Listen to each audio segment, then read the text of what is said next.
Assalamualaikum warahmatullahi wabarakatuh. Perkenalkan, nama saya Titi Sayur Ramadanti, NIM E 2019-2300.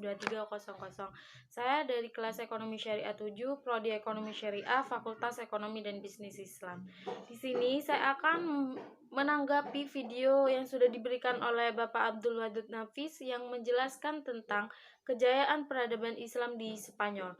Di sini kita akan membahas tentang perkembangan peradaban Islam di Spanyol, di mana kita itu tahu bahwasannya Islam itu mengalami kemajuan di beberapa tempat, salah satunya itu di Spanyol. Mengapa kita harus mempelajari tentang peradaban Islam? Agar kita itu tahu bagaimana tentang kemajuan Islam pada abad pertengahan yang perlu kita pelajari agar kita mampu nantinya untuk mengembalikan kejayaan-kejayaan Islam seperti dahulu. Baik, yang pertama kita akan bahas tentang bagaimana masuknya Islam di Asbania atau Spanyol. Islam masuk di Spanyol itu pada masa pemerintahan Khalifah Walid dari Bani Umayyah. Jadi pada waktu itu berpusat di Damaskus. Jadi sebelum penaklukan Spanyol, umat Islam itu menguasai Afrika Utara, yakni pada masa pemerintahan Abdul Malik, yaitu pada tahun 685 Masehi sampai 705 Masehi. Tetapi mereka melakukan beberapa ekspedisi yang diantara pemimpinnya adalah Tariq bin Ziyad, yang dibantu oleh Tarif Ibnu Malik, yang dia itu ahli dalam bidang strategi perang dan juga dibantu oleh Ibnu Nusair. Pada tahun 755 Masehi, Asbania atau Spanyol berhasil ditaklukkan oleh umat Islam, dan semenjak itulah mengembangkan peradaban Islam di Asbania atau Spanyol. Jadi, periode yang ada di Spanyol itu ada 5 periode. Periode pertama itu dimulai pada tahun 755 Masehi sampai 912 Masehi. Pada saat itu umat Islam itu mengalami kemajuan yang signifikan di bidang politik dan juga mengembangkan peradaban dengan mendirikan Masjid Cordova dan juga mengembangkan ilmu pengetahuan dengan membangun sekolah-sekolah di kota-kota besar di Spanyol.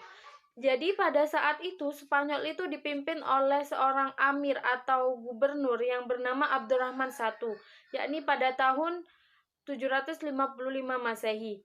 Dan Abdurrahman ini memiliki gelar Al-Dhahil karena beliau yang bersama Tariq bin Ziyad dan yang lainnya yang masuk ke Asbania atau Spanyol dan berhasil mengembangkan peradaban di Spanyol. Periode kedua yaitu dimulai pada tahun 912 sampai 1013 Masehi. Jadi pada periode ini Islam itu mencapai puncak kejayaan dan kemajuan di bidang ilmu pengetahuan seperti di bidang sains, astronomi, sastra, fikih, dan juga nahwu, sehingga hampir menyaingi Baghdad, yaitu Baghdad itu kota besar dan juga kota pusat, sehingga di bidang ilmu pengetahuan itu sainsnya itu hampir mengalahkan Baghdad. Mengapa hingga sedemikian rupa? Karena Abdurrahman III ini mendirikan Universitas Cordova dan perpustakaan besar yang menyimpan ribuan buku. Jadi pada masa pemerintahan Abdurrahman III ini dia itu mendirikan universitas dan juga mendirikan perpustakaan. Pada pemerintahan Abdurrahman III ini dia diberi gelar An-Nasir. Kemudian pada akhir pemerintahannya ia mengalami kesurutan sehingga muncul kerajaan-kerajaan kecil atau disebut dengan raja-raja kelompok yang dikenal dengan sebutan Muluk atau Waif. Jadi pada periode ini Spanyol itu diperintah oleh penguasa dan dengan gelar khalifah. Pengguna gelar khalifah tersebut bermula dari berita yang sampai pada Abdurrahman III bahwa Muqtadir, khalifah Bani Abbas di Baghdad itu meninggal. Kemudian gelar khalifah itu dipakai oleh Bani Umayyah di Spanyol pada tahun 929 Masehi. Sehingga khalifah-khalifah besar yang memerintah pada saat itu ada 3 orang, yaitu Abdurrahman Al-Nasir, yaitu pada tahun memerintah pada tahun 912 sampai 960 Masehi, 61 Masehi. Terus yang kedua yaitu Hakam II, yaitu memerintah pada 961 sampai 976 Masehi, dan yang terakhir yaitu Hisham II, yaitu menjabat pada tahun 976 sampai 1009 Masehi. Pada periode ketiga yang dimulai pada tahun 1013 sampai 1086 Masehi, pada periode ini Spanyol itu terpecah menjadi lebih dari 30 negara kecil di bawah pemerintahan raja-raja golongan atau Al-Mulukut at-Tawaif yang berpusat di kota Seville, Cordova, Toledo, dan lain-lainnya. Umat Islam itu pada masa ini banyak bertikai, merebut kekuasaan, mereka merebut pengaruh dan berusaha memperluas wilayah atau kekuasaan, sehingga itu mereka itu tidak mampu mengembangkan arsitektur dan lain-lainnya. Tetapi para ilmuwan itu berjalan pada saat itu, para ilmuwan itu berjalan dengan sendirinya tanpa dibantu oleh pemerintahan. Mereka tetap lahir tokoh-tokoh ilmuwan di bidang fikih, sastra, sains, dan lain sebagainya. Pada periode keempat dimulai pada tahun 1086 sampai 1248 Masehi. Pada periode keempat ini, kekuasaan dinasti Murabitun dan Muwahhidun menjadi satu kekuatan yang dominan sehingga dapat memukul mundur kekuatan Kristen serta menguasai kota-kota Muslim. Tapi tidak lama setelah itu, orang-orang Kristen itu menyerang balik sehingga Muwahhidun itu kalah dan meninggalkan Spanyol. Sehingga pada saat itu semakin membuat umat Islam itu terpojokkan dan terlepaslah kekuasaan Islam di Spanyol. Pada periode kelima, yaitu dimulai pada tahun 1248 sampai 1492 Masehi. Jadi pada periode ini peradaban itu kembali mengalami kemajuan, tetapi secara politik dinasti ini hanya berkuasa di wilayah yang kecil dan Islam itu hanya berkuasa di daerah Granada di bawah dinasti Bani Ahmad. Dan pada tahun 1492 berlahirlah dinasti ini. Dengan demikian berakhirlah kekuasaan Islam di Spanyol. Umat Islam dihadapkan pada dua pilihan yang sulit sehingga dapat dikatakan tidak ada lagi umat Islam di daerah ini. Dinamika intelektual yang ada di Asbania atau Spanyol. Yang pertama yaitu dari sisi filsafat. Mengapa sangat penting dari sisi filsafat ini? Karena filsafat ini yang dikembangkan umat Islam dari pemikiran-pemikiran Yunani yang kemudian itu diterjemahkan ke bahasa Arab, yang kemudian itu dikembangkan dengan macam-macam dengan pengembangan yang begitu maju.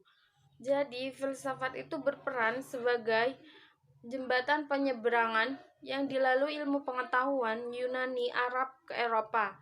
Pada abad ke-12, minat terhadap filsafat dan ilmu pengetahuan mulai dikembangkan pada abad ke-9 Masehi.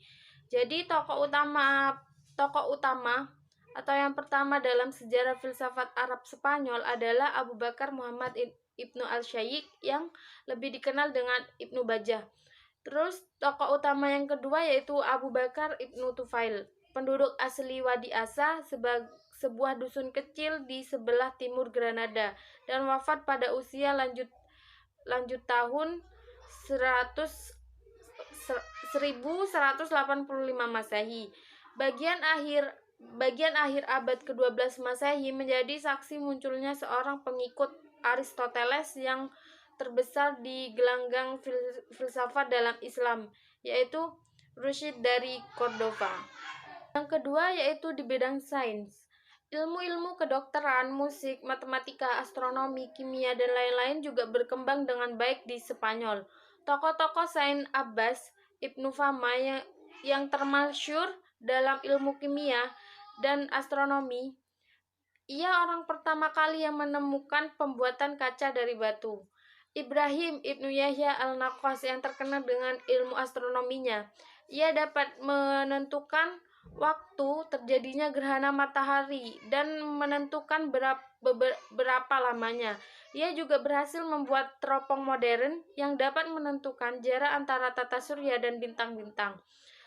Terus Ahad Ibnu Ibas dari Cordova adalah ahli dalam bidang obat-obatan. Ada juga Umi Al-Hasan bin Abi Ja'far dan saudara perempuannya Al-Hafiz adalah dua orang ahli kedokteran dari kalangan wanita. Yang ketiga yaitu di bidang fikih. Dalam bidang fikih, Spanyol itu dikenal sebagai penganut mazhab Maliki. Yang memperkenalkan mazhab ini itu di sana itu adalah Ziyad Ibnu Abdul Ar-Rahman. Perkembangan selanjutnya itu ditentukan oleh Ibnu Yahya yang menjadi qadhi pada masa Hisham Ibnu Abdul Rahman. Ahli-ahli fikih lainnya yaitu Abu Bakar Ibnu Al-Qutiyah, Munzir Ibnu Said Al-Baluti, dan Ibnu Hazm yang sangat terkenal. Yang keempat yaitu di bidang musik dan kesenian. Dalam bidang musik dan seni suara, Spanyol Islam mencapai kecemerlangan dengan tokohnya Al-Hasan Ibnu Nafi yang dijuluki Zaryab. Setiap kali diadakan pertemuan dan jamuan, Zaryab ini selalu tampil mempertunjukkan kebolehannya. Ia juga dikenal sebagai pengubah lagu. Ilmu yang dimilikinya itu diturunkan kepada anak-anaknya, baik pria maupun wanita, dan juga kepada budak-budaknya, sehingga kemasyurannya itu tersebar luas. Yang kelima yaitu di bidang bahasa dan sastra. Bahasa Arab telah menjadi bahasa administrasi dalam pemerintahan Islam di Spanyol. Di antara para ahli yang mahir dalam bahasa Arab, baik keterampilan berbicara maupun tata bahasanya, yaitu Ibnu Sayyid, Ibnu Malik, yang terkenal itu juga Ibnu Malik, yaitu pengarangnya Alfiyah. Yang ketiga Ibnu Huruf, Ibnu Al-Hajj, Abu Ali Al-Ishbili, Abu Al-Hasan Ibnu Usfur, dan Abu Hayyan Al-Garnati. Sekian video dari saya, kurang lebihnya mohon maaf dan maaf bila ada salah kata. Terima kasih. Wassalamualaikum warahmatullahi wabarakatuh.